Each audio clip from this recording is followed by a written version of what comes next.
comment être. Il y a un mot dans le texte qui parle de servilité. Quand on a un homme, on est digne. Mais dans la vie, il y a ceux qui veulent être des hommes et ceux qui se disent, bon, je vais profiter de la situation pour nous mettre un peu dans les poches. Et nous, depuis toujours, on a voulu être des hommes. Juste des hommes. Un homme, il est digne. Mais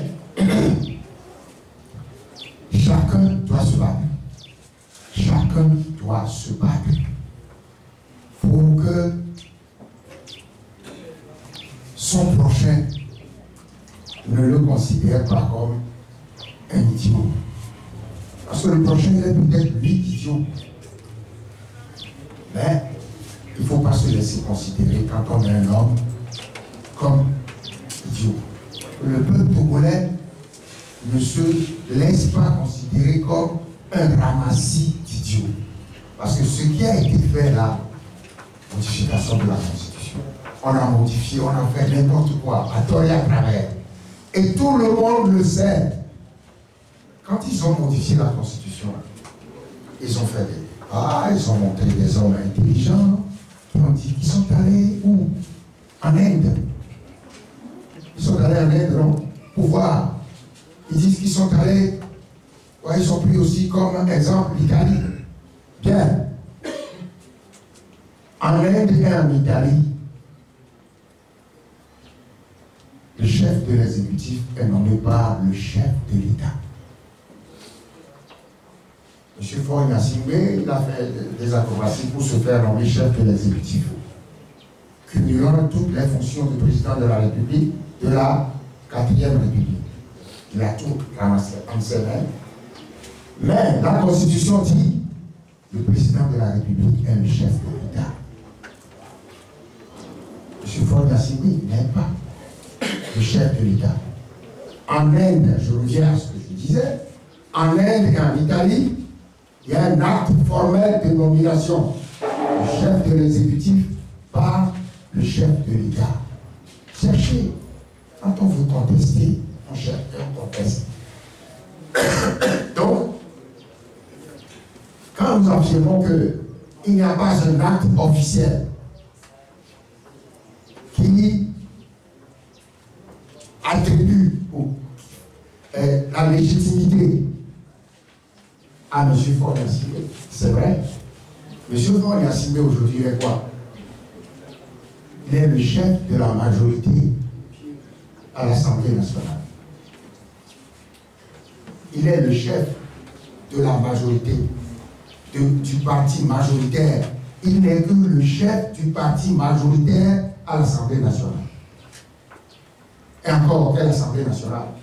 Sur des élections frauduleuses. Même on dit ça. Il est le chef du parti majoritaire à l'Assemblée nationale.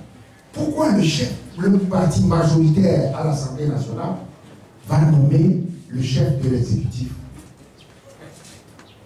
Au nom de quoi? Interrogeons-nous. Au nom de quoi? Son parti est une association. Ce n'est qu'une association. Il ne peut pas nommer. Il ne peut pas. On dit que l'Assemblée nationale a pris acte de la désignation par le RPT uni du chef. Non, ça n'existe pas. C'est pour ça que nous disons, il n'a aucune légitimité. Aucune. Et nous devons imposer cela dans le pays. M. Faure Gnassingbé n'a pas de légitimité. On dit, en Inde, il dit qu'ils sont allés voir en Inde. Est-ce qu'ils ont regardé que le chef de l'État, qui leur a écrit que le président de la République est le chef de l'État? C'est le même. Si le président de la République est le chef de l'État, il doit nommer,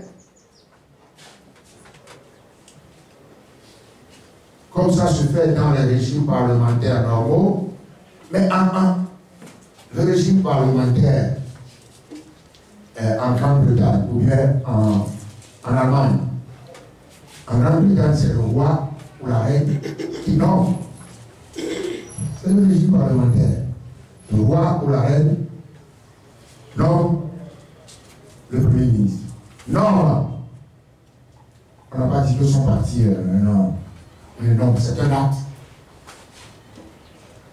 En Allemagne, c'est le président de la République.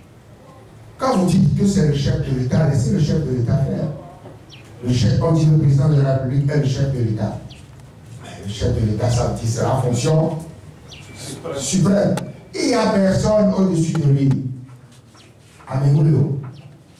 Là, vous ramassez tout, vous mettez ça à quelqu'un qui n'est pas le chef de l'État.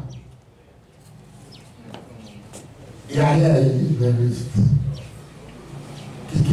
Quel est le mandat qu'il a? Bon, si demain on dit de démissionner, il va dire bon, j'ai fait 3 ans de mon mandat, quel mandat? On lui dit de démissionner. Il a fait quel mandat? 3 ans, 2 ans, 1 an de quel mandat? Ces questions-là, nous devons nous les poser. On n'écrit pas une constitution pour s'amuser. Si des roublards sont venus l'aider pour écrire une constitution dans laquelle il y a n'importe quoi, il faut qu'ils réfléchissent un peu. Ils s'adressent à des hommes qui, eux, ont le devoir de réfléchir. Nous avons le devoir de réfléchir. Nous avons le devoir de refuser qu'on nous traite comme un ramassis d'idiot. C'est notre devoir. Dans une constitution, on vérifie quel est l'équilibre des pouvoirs. Quel est l'équilibre des pouvoirs? Vous dites que vous écrivez une constitution avec un régime parlementaire et vous mettez là-dedans que si jamais le Premier ministre est renversé, ce n'est pas lui qui tombe. Comme ça se passe dans tous les pays du monde. Si on le renverse, il ne tombe pas. C'est l'Assemblée qui l'a renversé qui tombe. Et vous avez vu ça où? Et vous avez vu ça, vous vous amusez avec nous. On écrit n'importe quoi dans une constitution. Non! S'il vous plaît, vous devez nous aider à débusquer ces choses dans il y en a plein. Il a élu de personnes et lui, il peut faire tomber une assemblée constituée d'élus. Il est juste élu par son parti. Encore, je ne sais pas s'il est élu par son parti, je suppose. Mais je suppose que, à ce moment, je suis président de parti, je suis élu. Mais non, écoutez, ne nous amusons pas. Cette constitution ne vaut rien et est une insulte pour les Togolais. Et nous devons la combattre. Et nous allons voir, nous allons voir qui va combattre cette constitution pendant le processus qui va venir. Il y en a qui ont dit bien agir. Non, ce n'est pas bien agir, bien avaler, bien manger. On va voir qui va combattre cette constitution pour les bien agir. Ceux qui vont inviter à venir avaler. Nous allons les voir.